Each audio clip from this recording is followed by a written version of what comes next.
नमस्कार भगिनींनो आणि बंधूंनो.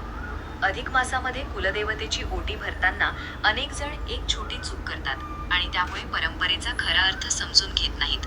पण आज मी तुम्हाला अशी माहिती सांगणार आहे जी आपल्या पूर्वजांनी अनेक वर्षांपासून जपली आहे.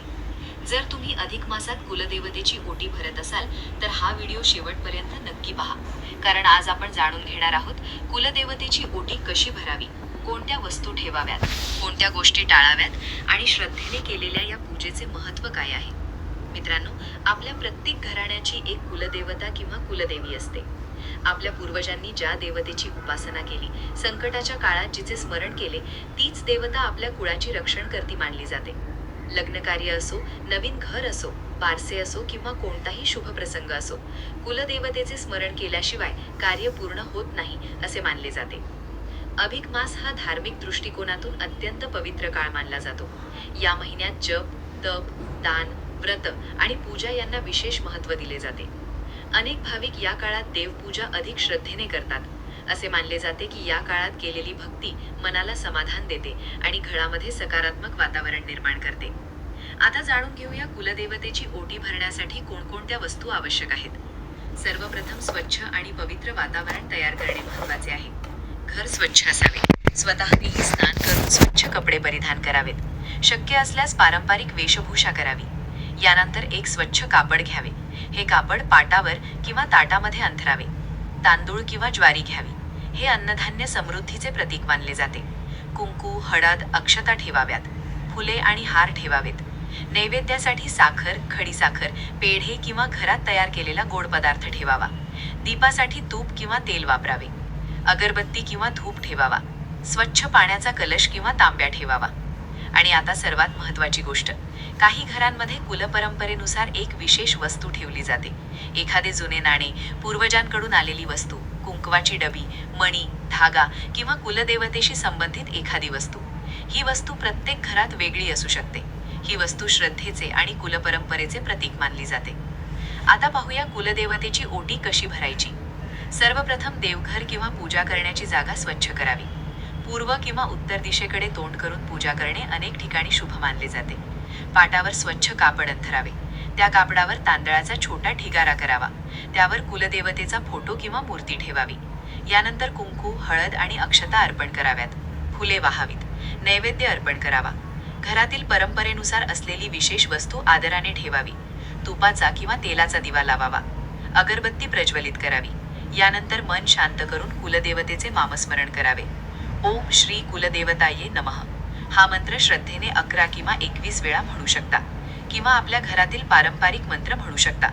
मंत्र माहीत नसल्यास मनापासून प्रार्थना केली तरीही ती स्वीकारली जाते असे अनेक ज्येष्ठ सांगतात. आता मी तुम्हाला एक छोटासा अनुभव सांगते. एका गावात एक कुटुंब अनेक वर्षांपासून कुलदेवतेची ओटी भरत होते. घरातील आजी नेहमी म्हणायची की परंपरा जपणे म्हणजे फक्त पूजा करणे नाही, तर कुटुंबाला एकत्र ठेवणे आहे. एकदा घरातील सर्व सदस्यांनी एकत्र येऊन अधिक मासात श्रद्धेने पूजा केली. त्यानंतर त्यांच्या घरातील मतभेद कमी झाले, एकमेकांशी संवाद वाढला आणि घरात आनंदाचे वातावरण निर्माण झाले. त्यांनी याचे श्रेय श्रद्धेला, एकोप्याला आणि एकत्र प्रार्थना करण्याच्या सवयीला दिले. मित्रांनो, यामधून एक गोष्ट लक्षात येते. पूजा म्हणजे केवळ चमत्काराची अपेक्षा नसते. पूजा म्हणजे मनाला सकारात्मक दिशा देण्याचा मार्ग असतो. आता काही महत्त्वाच्या गोष्टी जाणून घेऊया. पूजा करताना घाई करू नका. भांडणे, राग किंवा कटू शब्द टाळा. दीप आणि अगरबत्ती सुरक्षित ठिकाणी ठेवा. घरातील परंपरा असल्यास ज्येष्ठांचा सल्ला घ्या. ज्या वस्तू परंपरेत वापरल्या जातात त्यांचा आदर करा. आता अनेकांच्या मनात काही प्रश्न असतात. जर माझ्याकडे विशेष वस्तू नसेल तर काय करावे? अशा वेळी घरातील ज्येष्ठ मंडळींना विचारा. माहिती उपलब्ध नसेल तर साधेपणाने पूजा करा. श्रद्धा सर्वात महत्त्वाची आहे. ओटी कोणत्या दिवशी भरावी? गुरुवार, शुक्रवार किंवा कुलदेवतेशी संबंधित दिवस अनेक जण निवडतात. मात्र आपल्या घरातील परंपरा महत्त्वाची असते. ओटी किती वेळ ठेवावी? हे प्रत्येक कुटुंबाच्या परंपरेनुसार बदलू शकते. काही ठिकाणी 1 दिवस ठेवतात, तर काही ठिकाणी अधिक मासात विशिष्ट दिवसांपर्यंत ठेवली जाते. मित्रांनो, कुलदेवतेची ओटी म्हणजे केवळ धार्मिक परंपरा नाही, ती आपल्या संस्कृतीशी, पूर्वजांशी आणि कुटुंबाशी जोडणारा एक सुंदर धागा आहे. अशा परंपरा जपल्याने घरातील लहान मुलांनाही आपल्या संस्कृतीची ओळख होते आणि कुटुंबातील एकोपाही वाढतो. मित्रांनो, आता व्हिडिओच्या शेवटी मी तुम्हाला आणखी एक अतिशय महत्त्वाची गोष्ट सांगणार आहे, जी अनेक ज्येष्ठ मंडळी आवर्जून सांगतात. कुलदेवतेची पूजा करताना केवळ विधी महत्त्वाचा नसतो, तर त्यामागची भावना अधिक महत्त्वाची असते. अनेक वेळा आपण कोणती वस्तू ठेवली, किती फुले वाहिली किंवा किती मोठी पूजा केली यावर जास्त लक्ष देतो. पण आपल्या पूर्वजांनी नेहमी सांगितले आहे की देवाला आपल्या मनातील श्रद्धा अधिक प्रिय असते. आपल्या घरातील वडीलधारी मंडळींजवळ बसून त्यांच्या आठवणी ऐका. त्यांना विचारा की पूर्वी कुलदेवतेची पूजा कशी केली जायची. अनेक वेळा आपल्याला अशा गोष्टी समजतात ज्या कोणत्याही पुस्तकात लिहिलेल्या नसतात. काही घरांमध्ये विशिष्ट दिवशी नैवेद्य दाखविण्याची परंपरा असते. काही ठिकाणी विशिष्ट फुले वाहिली जातात. काही ठिकाणी कुलदेवतेसमोर दिवा अखंड तेवत ठेवण्याची प्रथा असते. या छोट्या छोट्या परंपरांमध्ये आपल्या संस्कृतीचा खरा खजिना दडलेला आहे. मित्रांनो, अधिक मास हा आत्मपरीक्षणाचा काळ देखील मानला जातो. या काळात आपण स्वतःकडे पाहिले पाहिजे. आपल्या आयुष्यात कोणत्या चुका होत आहेत, कोणत्या सवयी बदलण्याची गरज आहे, कोणाला मदतीची आवश्यकता आहे याचा विचार केला पाहिजे. कुलदेवतेसमोर बसून 2 मिनिटे शांतपणे डोळे मिटून आपल्या मनातील चिंता तिच्या चरणी अर्पण करा. अनेकांना असे वाटते की या शांत क्षणांमुळे मन हलके होते आणि नवीन ऊर्जा मिळते. याच सोबत अधिक मासामध्ये शक्य असल्यास एखादे छोटे सत्कर्म करण्याचा संकल्प करा. एखाद्या गरजू व्यक्तीला अन्नदान करा. एखाद्या वृद्ध व्यक्तीची मदत करा. पक्ष्यांसाठी पाणी ठेवा. एखाद्या विद्यार्थ्याला पुस्तक भेट द्या. अशा छोट्या कृतींमधूनही भक्ती व्यक्त होते. आपल्या धर्मग्रंथांमध्ये दान आणि सेवेला विशेष महत्त्व दिले गेले आहे, कारण देवपूजेबरोबरच मानवसेवा ही तितकीच महत्त्वाची मानली गेली आहे. आणखी एक महत्त्वाची गोष्ट म्हणजे घरातील लहान मुलांना या परंपरेमध्ये सहभागी करून घ्या. त्यांना फुले आणायला सांगा. दिवा लावण्यास मदत करू द्या. नैवेद्य तयार करताना त्यांना सहभागी करून घ्या. त्यामुळे त्यांना आपल्या संस्कृतीबद्दल प्रेम निर्माण होते. आजच्या धावपळीच्या जीवनात अनेक परंपरा हळूहळू विसरल्या जात आहेत. पण जे कुटुंब आपल्या संस्कृतीशी जोडले जाते, ते कुटुंब पुढच्या पिढीपर्यंत आपल्या मूल्यांचा वारसा पोहोचवू शकते. मित्रांनो, लक्षात ठेवा की कोणतीही पूजा किंवा व्रत हे जादूची कांडी नाही. केवळ पूजा केल्याने सर्व समस्या एका दिवसात दूर होतील अशी अपेक्षा ठेवू नये.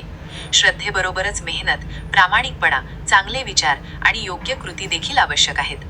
कुलदेवतेची कृपा म्हणजे आपल्या आयुष्यात योग्य मार्गावर चालण्याची प्रेरणा मिळणे, संकटांमध्ये धैर्य मिळणे, कुटुंबामध्ये प्रेम आणि एकोपा वाढणे, मनामध्ये सकारात्मकता निर्माण होणे. म्हणूनच अधिक मासामध्ये कुलदेवतेची ओटी भरताना फक्त विधी करू नका, तर मनापासून प्रार्थना करा. प्रार्थना करा की आपल्या घरात सुख, शांती आणि समाधान राहो. प्रार्थना करा की कुटुंबातील सर्व सदस्य निरोगी राहोत. प्रार्थना करा की आपल्या पूर्वजांचे आशीर्वाद सदैव आपल्या पाठीशी राहोत. आणि सर्वात महत्त्वाचे म्हणजे प्रार्थना करा की आपल्याला सत्कर्म करण्याची बुद्धी आणि शक्ती मिळो. मित्रांनो, जर तुम्ही इथपर्यंत व्हिडिओ पाहिला असेल तर कमेंटमध्ये जय कुलदेवता असे नक्की लिहा. मला समजेल की तुम्ही हा संपूर्ण व्हिडिओ मनापासून पाहिला आहे. जर तुम्हालाही अधिक मासामध्ये कुलदेवतेची ओटी भरायची असेल तर श्रद्धा, नम्रता आणि मनापासूनची प्रार्थना यांना सर्वात जास्त महत्त्व द्या. व्हिडिओ आवडला असेल तर लाईक करा, शेअर करा आणि कमेंटमध्ये तुमच्या कुलदेवतेचे नाव लिहा.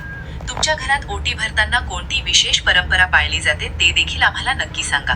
पुन्हा भेटूया अशाच एका भक्तिमय आणि माहितीपूर्ण व्हिडिओमध्ये. श्री कुलदेवतेचा आशीर्वाद सर्वांवर राहो. जय कुलदेवता.